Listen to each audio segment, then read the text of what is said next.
In June last year, a computer virus called Stuxnet was discovered lurking in the databanks of power plants, traffic control systems and factories around the world. 20 times more complex than any previous virus code, it had an array of capabilities. Among them, the ability to turn up the pressure inside nuclear reactors or switch off oil pipelines, and Stuxnet could tell the system operators everything was normal. Unlike most viruses, Stuxnet doesn't carry the usual forged security clearance that helps viruses burrow into systems. It actually had a real clearance, stolen from one of the most reputable computer technology companies in the world. It exploited security gaps that system creators are unaware of. These holes are known as 0 days, and the most successful viruses exploit them. The details of a 0 day can be sold on the black market for $100,000. Stuxnet took advantage of 20 0 days. But once it got into a system, it didn't always activate. Buried deep in the Stuxnet code was a specific target. Without that target, the virus remained dormant.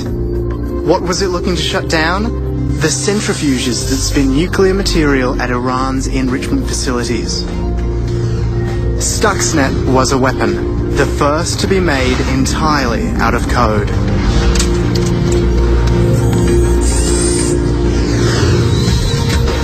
The Washington-based Institute for Science and International Security says the virus may have shut down 1,000 centrifuges at Natanz, Iran's main enrichment facility, last year.